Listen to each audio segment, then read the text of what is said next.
Hi, welcome back to another episode of Reset with Renee. On today's episode, I'm going to be talking about some basic communication skills that might be helpful for you as you navigate and negotiate various relationships that you're in. And this is a topic I like to talk about. Back when I used to do a lot of couples therapy, people would reach out to me initially, and the things that they would say would be something like, we need help with communication, or we need help with stress. And I always found that understandable and also a little bit funny because people communicate whether they're verbalizing or not. They communicate via their verbal communication, their nonverbal communication, their energy. So we're always communicating. So what we want to do is have clear communication, and that involves clarity, consciousness, calm, and just overall capacity. So that's what I'm going to talk about in today's episode. And so capacity really is an individual piece. How regulated is a person? How available are they in the present moment? Are they able to self-soothe? Are they able to reflect? And so each person, ideally, when they're communicating, needs to have time, space, and energy to have a conversation, to have communication. And it's best if you can be attuned, present, and engaged, as well as having that ability to self-soothe. Because sometimes things get a little activated in our conversation. So being able to hold on to yourself and calm yourself down is a skill set that can be really helpful. So that's first, just capacity. The second is having clarity of intention. So in other words, what are you wanting to communicate? Why? What would you like to have happen as a result of that? So some real common reasons people communicate would be basically for increased intimacy. I talked about intimacy the last episode. So they want to share what's on their heart. They want to share what's happening in the world. They have some aspect of maybe vulnerability that's very tender that they'd like to share. So there's that. Or it could be about something pragmatic in terms of scheduling and problem solving. It could be about addressing and negotiating differences that are present in the relationship or in that interpersonal dynamic. It could be about asserting boundaries, communicating them. It could be just events. I mean, one of the couples skills 101 is to say, if your significant other is going to share something with you, like to clarify your role as a listener. Am I listening just to absorb and to allow you to vent, basically? Or are you wanting some sort of direct feedback or assistance or opinion? So it's really helpful to clarify for the listener and the receiver what's happening in this communication. And then, of course, too, it could be, the intention could be to repair something that was ruptured earlier and to resolve any prior hot button issues. So that's something that I see couples struggle with, is that they might be conflict avoidant, or they might have trouble, one or both of them, regulating during conflict.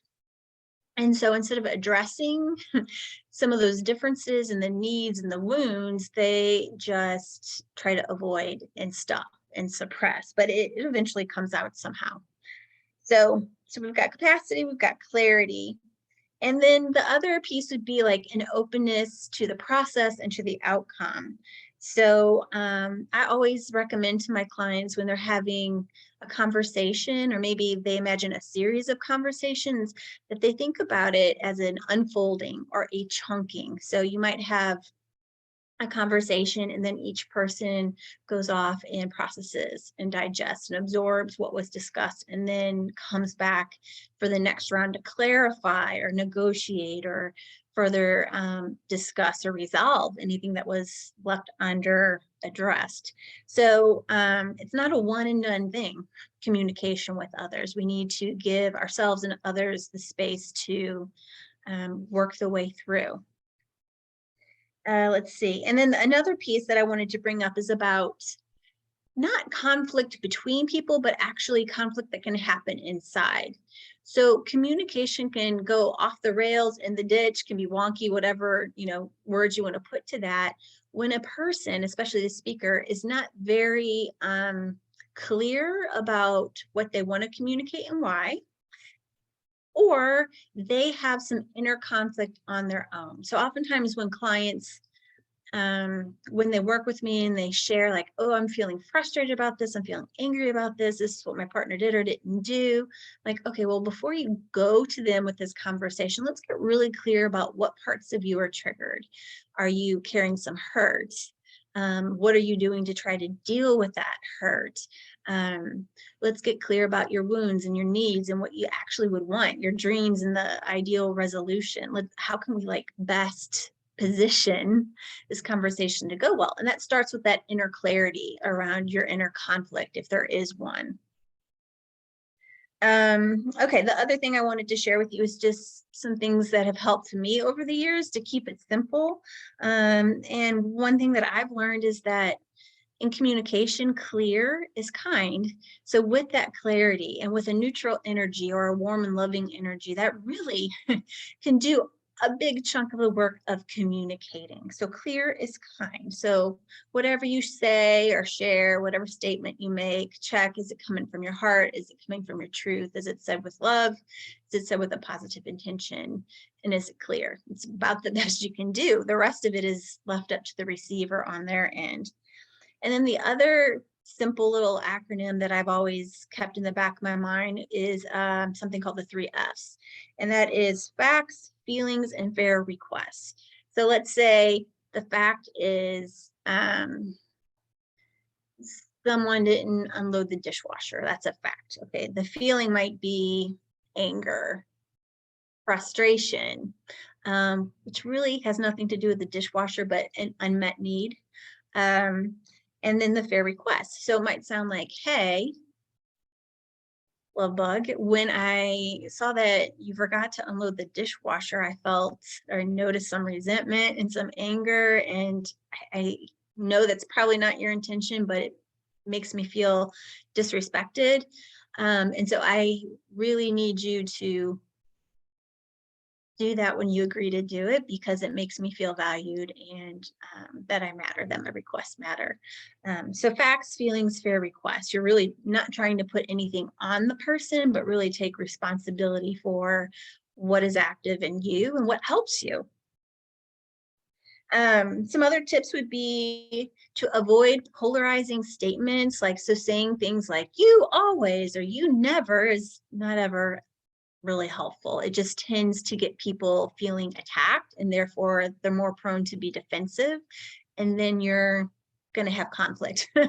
So avoid polarizing statements, and you want to lead with questions that start with the words what or how. Those open-ended questions invite information, versus if you start questions with why, that tends to again come across as more of an attack and put people on the defense. And that's not where our best communication happens. Okay, let's see, I'm looking at my notes. This one I think is interesting. I have it as point number 10 on my list, but knowing your core truth, like knowing the facts, knowing what's your heart, knowing what's your intention, knowing what your value is. Aligned intention and action is like the best that we can do. But sometimes we get confused because our heads are telling us one thing, our thought processes, our emotions might be giving us another stream of data, and then our gut. You've heard that phrase, listen to your gut, right? Well, sometimes our gut isn't the best source of truth. Oftentimes it is, but not always. And so we've got to have a way to reflect and get clarity on what is happening inside of us, what does it mean, and where is our central landing place of truth in that. So that's an area I see people get kind of stuck. And then the next piece is, I just think is so huge, and it's check your energy. You want to make sure that when you're communicating, that there's no emotional charge, like a negative charge, a zing.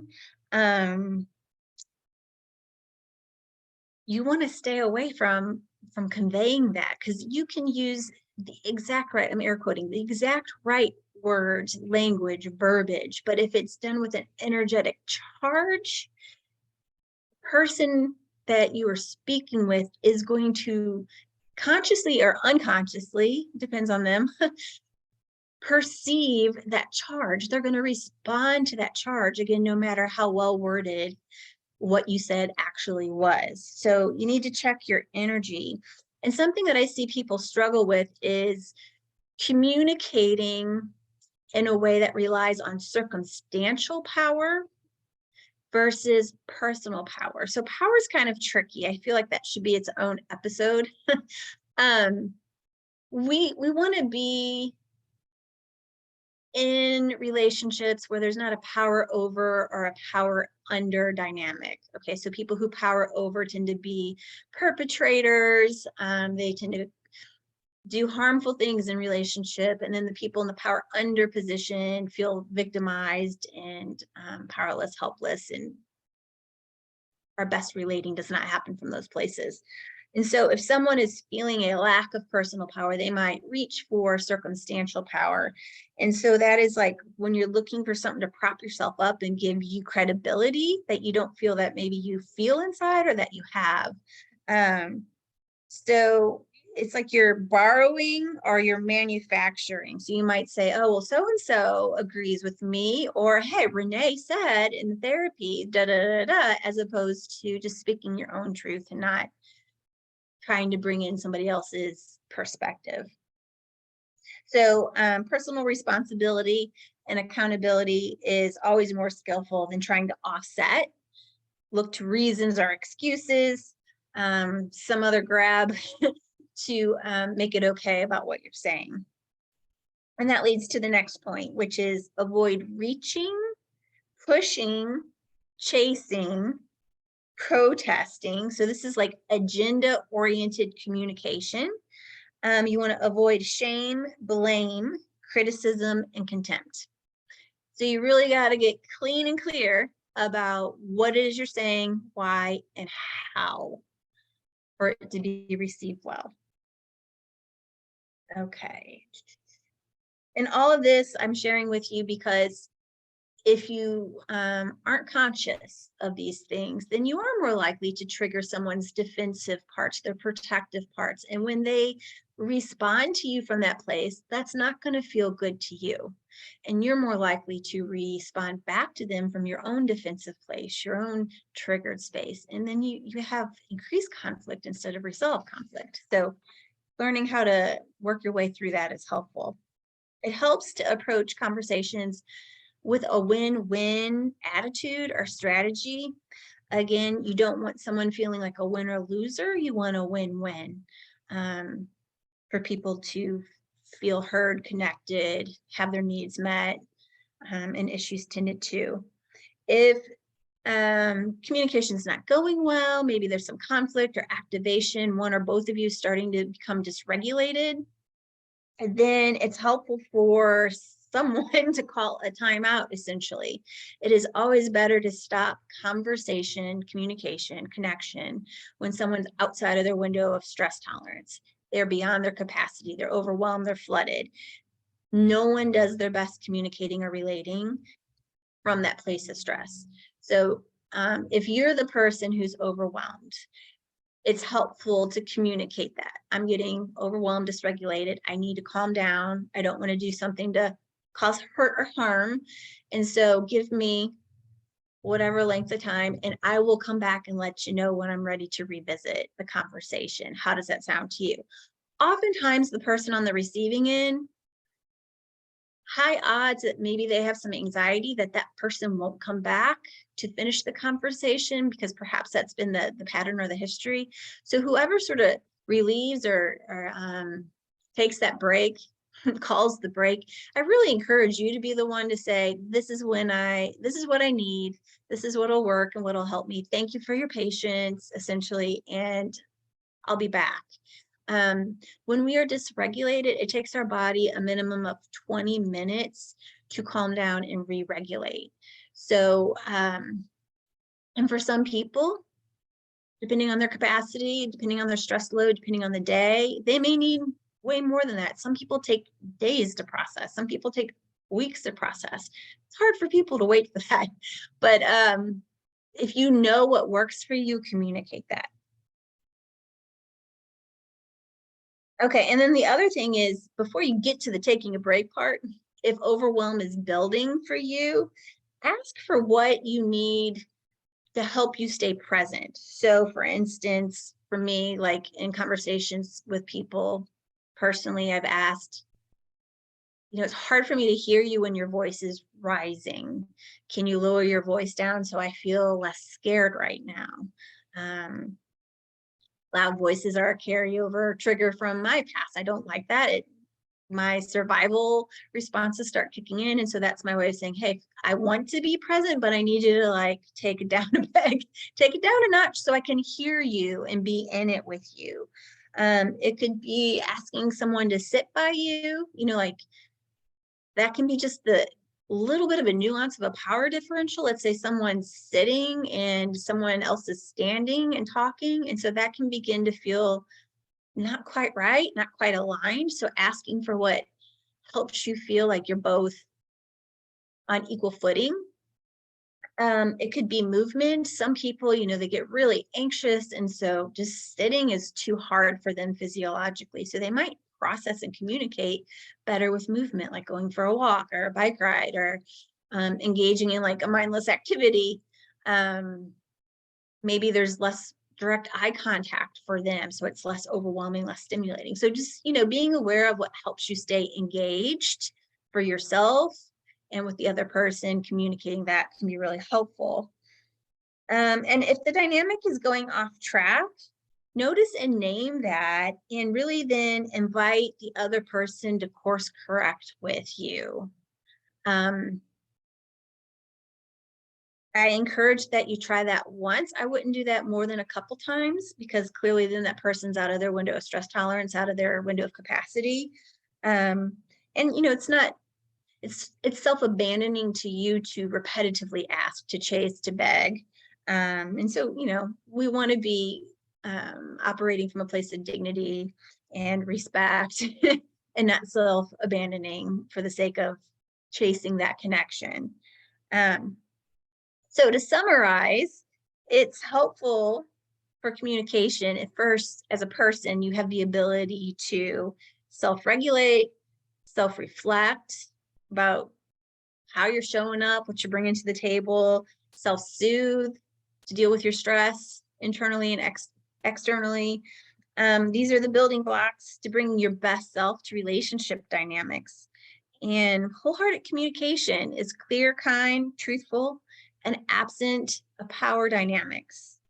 It's really always best to honor you and honor them in communication, in interaction, and then allow the natural outcome to unfold from there. So I hope that was helpful. A resource I do like to share with people, it's a framework. It's been around for a while. It's called Nonviolent Communication, A Language of Life. It's by Marshall Rosenberg. So that's a book. And then, of course, there's a website. I'll put a link in that in the show notes here. But really, to sum up again, your ability to navigate and negotiate and connect in relationships can profoundly affect how you feel about yourself, about others, and the world. And so if you'd like help growing your skill set with this, I invite you to reach out and reset with Renee. Thank you for listening. I hope you will follow the show, leave comments, share it with others. And if you'd like to work together, let me know. Thanks for listening.